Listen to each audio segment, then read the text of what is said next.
Apa yang melalaikan seseorang sampai kemudian baru sadar di alam kubur? Di antaranya apa? Alhaakumut. Nah, terlalu tertambat hatinya dengan dunia. Harta. Nggak dilarang memperbanyak harta, silahkan banyakin. Tapi untuk apa? Fi sabilillah. Taati Allah dengan harta itu. Maaf, jangan kebayang kalau fi sabilillah itu untuk infak saja. Cari kotak masjid, ya setanah kusir. Nggak begitu, kan ada konsepnya. Ini untuk yang di keluarga. Bagaimana kenyamanan di rumah, bikin rumah yang nyaman sehingga punya musalla, ya. Anak-anak sekolahkan di tempat yang mengenal Allah, tingkatkan kualitasnya, pakai untuk umrah, pakai untuk haji, lihat saudara-saudara di samping, setelah itu lebarkan. Baru ada babnya lagi setelah orang tua, saudara, kerabat, ada anak yatim, baru dibuka untuk umum. Itu ada petanya. Nah sekarang pandai-pandai dengan harta, antum menghitung kebutuhan sebulannya berapa, tabungan pemetaannya berapa. Nah yang lewat dari situ, itu titipan Allah, bekal antum untuk mendapatkan ridhonya. Sebelum diambil, antum gaji 30 juta, kebutuhan rumah tangga 15 juta, tabungan 5 juta, 10 juta itu bekal tabungan antum tuh akhirat. Maka babnya keluarkan di Quran. Apa bab ibadah lewat harta? Tunggangi itu. Jangan terlalu bergantung, nanti begitu meninggal baru sadar, mau balik lagi nggak bisa. Antum sekarang punya kedudukan, suatu saat hilang kedudukan itu. Pelajari bab tentang fikih kedudukan, bagaimana menaati Allah lewat kedudukan, bikin kebijakan yang baik sebelum meninggal. Antum lagi belajar sekarang, taati Allah lewat ilmu. Bagaimana cara belajar yang benar sebelum meninggal? Ada yang kerja ngumpulkan harta aja, ya. Ada yang ngumpulkan, hitung sebanyak-banyaknya sampai lupa, tidak menjadikan semua itu sebagai bekal pulang. Selanjutnya, Al-Adiyat ayat 9. Afala ya'lamu idza bu'athira ma fil qubur wa husila ma fis. Tuh. Ini untuk pelaku maksiat. Yang banyak berbuat maksiat, apa nanti nggak malu dan nggak khawatir kalau itu diungkap di alam kuburnya? Silahkan anda tutup-tutupi saat di dunia, tapi kalau nggak ditobati, di alam kubur akan terasa. Saya ulangi, di alam kubur akan terasa. Silahkan tutupi. Jadi ada dua tipe pelaku maksiat ini. Yang pertama, pelaku maksiat yang menutupi kemaksiatannya tapi tidak tobat. Ya, awas, ini tipe pertama. Yang saya maksudkan pelaku yang tidak tobat, ya, bukan yang tobat. Jadi pelaku maksiat, dia sadar dia maksiat, dia bisa tutupi dari manusia, tapi dia pilih nggak tobat. Nah ini nanti akan diungkap di alam kubur dan diberikan satu muqaddimah azab nerakanya. Yang kedua, pelaku maksiat yang sadar dengan maksiatnya dan secara terbuka dia bermaksiat karena merasa kuat dengan menunaikan atau mengerjakan perbuatan maksiat itu. Ya. Nah itu dua tipe seperti itu, turunlah kemudian surah Al-Adiyat ini salah satunya. Afala ya'lamu idza bu'athira ma fil qubur wa husila ma fis, akan diungkap suatu saat nanti. Kalaupun anda tutupi. Tapi bagi yang terakhir, perhatikan baik-baik. Bagi yang merasa nyaman dengan kekuatannya, baik itu kedudukan ataupun harta, sehingga terang-terangan berbuat maksiat dan merasa tidak ada yang mampu untuk mencegahnya, itu saat masuk kuburnya langsung ditampakkan neraka pagi dan petangnya. Di surah Ghafir, surah ke-40 ayat 46. An-naru yu'raduna 'alaiha ghuduwan wa 'ashiyya. Hati-hati. Ya, hati-hati. Wa yauma taqumus sa'atu adkhilu ala fir'auna asyaddal adzab. Jadi maaf, orang-orang yang maaf sekali gemar mengumpulkan harta hanya untuk pamer saja, untuk mengoleksi dunia, tak pernah punya visi hidup untuk pulang, maka mesti hati-hati. Alhaakumut takatsur. Orang yang maksiat terbuka nggak mau sadar mesti hati-hati, ya, karena cara pulangnya itu berbeda. Teruskan. Quran surah Al-Infitar ayat keempat. Ketiga, kan 8 ya semua ya. Wa idzal quburu bu'thirat. Al-Infitar ayat keempat. Apabila yang dikubur itu sudah terungkap, terbuka semua, maksudnya selesai, terbelah, ini kiamat. Jadi dikubur pun nggak selamanya, ya. Ada yang pengen abadi di alam kubur? Tidak, nggak selamanya, ya. Jadi kalau yang nikmat di alam kubur tadi kan diberi kenikmatan, ya, kenikmatan pembuka. Itu cuma mukadimah aja Pak Bu. Insya Allah nanti kalau sudah masuk kubur, ya insya Allah mudah-mudahan dimuliakan. Itu kalau dapat kemuliaan, itu cuma pembuka. Itu cuma pembuka saja, mukadimah saja. Diberi kenikmatan melimpah, enak, istirahat, nyaman dan macam-macam. Ya, itu cuma pembuka aja. Nanti satu masa selesai di situ. Wa idzal quburu bu'tsirat. Selesai semuanya. Balik kita ke alam lain, puncaknya ke akhirat. Nah, ayat ini Al-Infitar ayat yang keempat ingin menegaskan di alam kubur pun tidak abadi, pindah. Oh berarti yang pelaku maksiat tadi menyimpulkan nggak apa-apa kan cuma sementara mimpinya bangun. Iya Cepi, cuma saat bangun lebih dahsyat. Jadi yang dimimpi keluar semua. Ya. Terus Quran surah Abasa, ya surah 80 ayat 21. Baik, pelan-pelan. Kalau tadi kan sudah diungkap ya, di kuburnya bagaimana, nikmatnya bagaimana, bahayanya bagaimana yang mengancam. Nah, sekarang kita akan masuk ke kubur tidak? Akan masuk tidak? Nah, maka di Abasa ini diingatkan. Quran surah 80 ayat 21. Tsumma amatahu fa'aqbarah. Orang yang hidup itu satu saat pasti akan diwafatkan. Kalau sudah wafat akan dikuburkan. Di semua kita tidak ada yang bebas dari penungguan di alam kuburnya. Tadi tunggu. Nah, ini, CAQ semua kan? Calon alam kubur. Kita akan masuk nih. Jadi Allah sadarkan mumpung masih hidup dari dua kejadian tadi, ambil ibrahnya, siapkan diri kita, karena kita nggak akan bisa menolak kematian. Kalau sudah wafat pasti dikubur. Teruskan dulu ya, kita agak cepat. Al-Mumtahanah ayat 13. Sudah? Ini nyambung semua ayatnya, indah sekali. Jadi kalau kita sudah sadar, ini resiko kebaikan, ini resiko keburukan, dan kita tahu akan wafat, akan dikuburkan, bagaimana cara persiapannya? Supaya nggak lalai tadi ya. Maka Al-Mumtahanah ayat ke-13. Ya ayyuhalladzina amanu la tatawallaw qauman ghadiballahu alaihim. Qad ya'isu kama ya'isal kuffara min apa? Ashabil kubur. Maka jangan banyak bergaul dengan orang-orang yang menjauhkan kita dari ridha Allah Subhanahu wa taala. Cari teman yang baik sekarang. Pertama, maaf, bikin kebaikan di rumah tangga dulu. Itu kan teman hidup. Ya. Awas, hati-hati. Kalau melihat istri kurang baik atau sebaliknya, jangan dihakimi, jangan difonisi. Justru Allah kirimkan antum itu untuk menebarkan kebaikan dan menyempurnakan kesemaan bersama. Jelas? Jadi sekarang yang dilakukan teman hidup dulu. Rubah jadi baik dulu. Anak-anak jadi baik dulu. Setelah itu cari tempat tinggal yang baik, bergaul dengan orang baik. Antum yang kuliah cari teman yang baik. Antum yang kerja cari teman yang baik. Maaf. Kalau ada tawaran kedudukan ke hartanya berlipat tapi menjauhkan Anda dari Allah, ingat ini. Tsumma amatahu fa'aqbarah. Ingat saat ditawari itu Anda meninggal, dikubur. Dan ingat ancamannya. Ingat pasalnya tuh. Ya, ingat suratnya. Paham? Nah, karena itu masukkan ayatnya, jangan sekali-kali menjadikan keadaan di sekitaran kita justru memperkuat datangnya ancaman Allah dan nestapa saat kembali ke alam kuburnya. Bahkan orang-orang yang tidak beriman pun, yang buruk pun, yang beriman tapi maksiat pun, itu sejatinya ketika temannya masuk ke kubur nggak mau ikut-ikutan. Makanya disindir oleh Allah. Hei, kamu ini sadar nggak sih?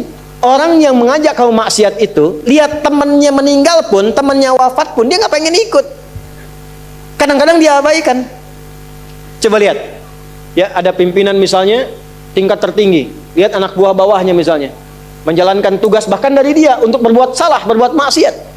Ya, apakah mengedarkan narkoba atau misalnya membackingi kegiatan yang tidak baik. Lalu tiba-tiba dia wafat, apakah peduli atasannya? Tidak. Yang ada yang terjadi jangan bawa-bawa atasan, padahal dia yang nyuruh. Terus Anda mau jadikan teman yang seperti itu? Dia pada kawannya saja nggak bertanggung jawab. Dengan imannya saja dia nggak peduli. Kalau dia dengan Allah saja nggak peduli, kenapa Anda dia jadikan teman? Dan kenapa Anda menjadikannya dia teman? Kalau bahasa anak sekarang tuh begini, Allah aja dia gituin, apalagi kamu. Kan? Ya, Nabi aja dia cuekin, apalagi kamu kan? Ini peringatan Quran, ini bukan dari saya, ini peringatan Quran. Jangan sekali-kali Anda dimanapun Anda berdinaskah, tugas formal, Anda berdagangkah, jangan berteman dengan orang menyimpang. Karena saat Anda susah pun yang akan peduli. Temannya aja yang sama-sama berbuat menyimpang, dia sisihkan, apalagi Anda. Paham? Teruskan. Quran surah ke 35 Fatir ayat 22. Wa ma yastawil ahya'u wal amwat. Innallaha yasma'u man yasha' wa ma anta bimusmi'in man fil qubur. Kalau Anda masih belum sadar juga, kata Allah, hei, kamu ini masih hidup, masih punya harapan, masih punya bekal. Kalau sudah meninggal, nggak sama keadaan orang hidup dengan wafat. Mumpung kamu masih hidup, karena kalau sudah meninggal, temanmu yang meninggal pun kamu nggak bisa dengar suaranya. Cuma saya yang tahu keadaan di alam kubur. Karena saya tahu, kata Allah, dan saya punya Rahman dan Rahim, dengan sayang saya sampaikan kepadamu. Karena sayang saya. Ibu maaf, kalau ada anak misalnya, ingin berbuat menyimpang, ibu cegah tidak? Kenapa? Karena ibu sayang. Karena itulah ibu saking sayangnya, maaf, jangankan anak lahir, di dalam saat dikandung pun bukankah dijaga dari yang mafsadat? Dijaga dari yang merusak. Ibu kalau sedang mengandung, mau nggak makan makanan yang kotor? Makanan yang merusak? Tidak kan? Kenapa? Karena sayang kepada bayi yang dikandung, janin yang terkandung. Di tempatnya pun disebut oleh Allah dengan rahim. Karena ada rahim, dijaga betul. Miring kanan susah, kiri susah, telungkup gak mungkin. Dijaga supaya apa? Supaya di dalamnya merasakan ketenangan. Karena apa? Karena ada tempat disebut dengan rahim. Nah, Allah itu sifat rahim melekat kepadanya. Karena sayang dengan kita, diingatkan. Bahasa bebasnya gini, karena saya sayang engkau dengan rahimku. Karena saya cinta kamu dengan rahmanku. Jangan sampai masuk kubur, kamu tersiksa, kamu nestapa. Karena beda antara hidup di dunia dengan kehidupan di kubur. Mumpung masih hidup, cari bekal. Karena engkau tak mampu mendengar apa yang terjadi dalam kubur. Jadi kalau tadi Allah sampaikan, jangan bergaul dengan yang begini, jangan terlena dengan yang seperti ini, itu karena Allah sayang dengan kita. Itu saja. Jelas ya? Ya, jadi kalau nggak sayang, nggak akan mungkin diingatkan. Teruskan. Al-Hajj ayat ke-7. Yang ketujuhnya Al-Hajj ayat ke-7. Wa anna as-sa'ata atiyatun la raiba fiha wa anna Allaha yab'atsu man fil qubur. Tapi jangan khawatir, sekalipun engkau masuk ke alam kubur, kata Allah, karena sayang, aku pesankan berbekal dari sekarang. Di alam kubur aku penuhi nikmatku kepadamu. Tapi itu cuma sementara, besok-besok selesai aku bangkitkan semua kalian, aku tepati janjiku untuk memberikan surga kepadamu. Karena itulah orang yang baru mau meninggal dalam sakaratul mautnya, kalau benar dia mengikuti apa yang Allah pesankan dari ayat-ayat tadi, maka Allah berikan pendahuluan sebelum masuk kubur. Ditampakkan bahkan surganya di hadapannya, dimasukkan dalam golongan hambanya, ditenangkan saat wafatnya. Ya ayyatuhan nafsul mutmainnah, irji'i ila rabbika radiyatan fadkhuli fi wadkhuli. Nah, jannahnya ditampakkan. Terakhir, At-Taubah ayat 84. Quran surah At-Taubah ayat 84. Kalau ada orang yang tidak peduli dengan peringatan ini, 7 ayat nih, itu pesannya. Ini bukan ilmu taati ya, untuk mengingatkan saja. Kadang kita sulit ya, tapi kalau antum ngambil jurusan yang sama, itu insya Allah mendapatkan kenikmatannya. Contoh begini misalnya, kenapa ada ayat di Quran itu jumlah bilangannya sama, serupa dengan lawannya? Malaikat disebutkan 88 kali, setan disebutkan 88 kali. Nah, lawan tugas malaikat itu setan. Malaikat membisikkan kebaikan, setan memprovokasi keburukan. Jumlahnya sama, karena setiap hari pun kita nggak akan bebas dari 2 bisikan itu, baik atau buruk. Nah ini, kenapa ayat pengingat alam kubur dan kehidupan dunia 7 kali? Salah satu pesannya adalah, karena kita 7 hari beraktivitas selama hidup di bumi itu. Maka diingatkan setiap hari, maka setiap hari itu mesti ingat kematian. Sebelum tidur istighfar, siap nggak bekalnya, lihat temannya, selamat nggak keluarganya, ya. Maaf, izin maaf sekali, saya berulang kali minta maaf nih, ya, berulang kali. Ada seorang suami saleh, istrinya salehah luar biasa. Satu kali suaminya karena kelelahan, bangunnya agak terlambat, alhamdulillah. Biasanya jam 3, ini setengah 4 bisa. Itu istrinya bangunkan sambil bersenandung. Pak, sayang, cepat bangun Pak, perjalanan kita masih panjang, sedangkan ajal semakin mendekat. Sedangkan para musafir sudah punya banyak bekal di depan kita, kita mesti nyusul mereka. Bangun Pak. Itu Masya Allah kalau pakai bahasa Arab indah sekali. Pak, ajal itu mendekat kepada kita, sedangkan perjalanan masih panjang. Teman-teman kita sudah di depan, bekalnya banyak sekali. Maksudnya apa? Teman-teman kita sudah ada yang hafal Quran, sholatnya nggak putus, malamnya banyak tahajud, puasanya nggak putus, sunnahnya dikerjakan. Kita ini, ya Allah, mau bangun tidur aja susah ya Allah, mau tahajud aja susah. Sementara ajal datang semakin dekat.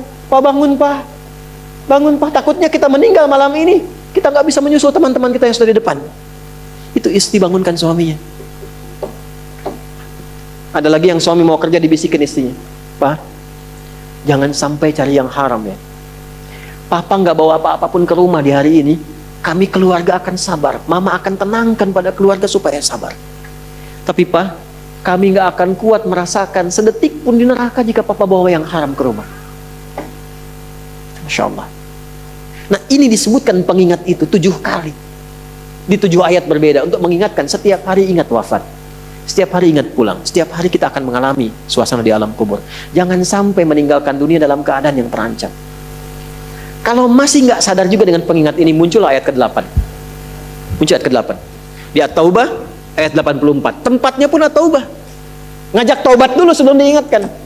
Tapi dasar karena nggak pengen taubat juga, maka munculnya ancaman. Kalau ada yang masih nggak peduli, bahkan ada orang Islam yang masih bertahan dengan keburukannya, menampakkan ke orang lain dengan sifat nifaknya, maka turun ayatnya. Wala tusalli ala ahadim minhum mata abada. Wala taqum ala qabri.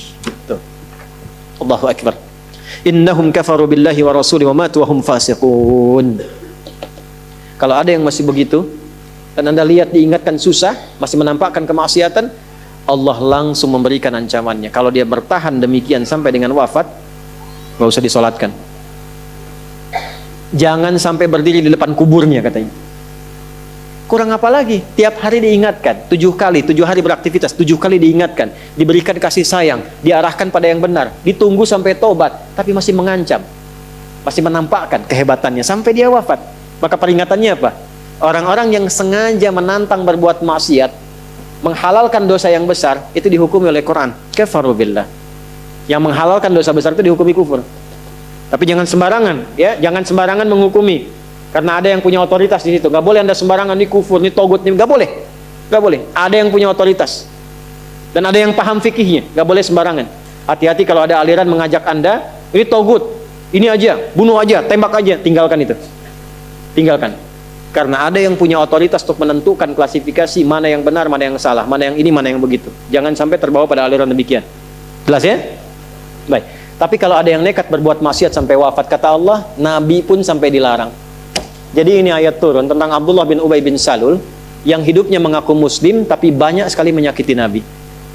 Banyak berbuat maksiat, bahkan merencanakan pembunuhan kepada Nabi. Ditampakkan oleh Allah, begitu Nabi ingin menampakkan sisi kemanusiaan dengan menyolatkannya, turunlah ayat ini. Jangan disolatkan Muhammad. Jangan disolatkan. Biarnya sama teman-temannya.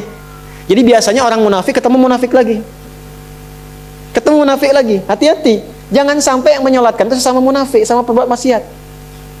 Orang Islam dilarang yang beriman yang baik, bahkan wala taqum ala qabri. Ke kuburnya pun jangan diantar. Jangan berdiri di depannya. Jangan sampai terancam demikian. Karena itu kalaupun ada yang nampak ciri-cirinya, kita doakan supaya kembali ke jalan yang benar. Kita tunjukkan kebaikan dengan lemah lembut. Supaya dengan itu sadar dan menjadi bagian dari orang-orang beriman yang mendapatkan ridha Allah Subhanahu wa taala. Apalagi kalau itu bagian dari keluarga. Paham?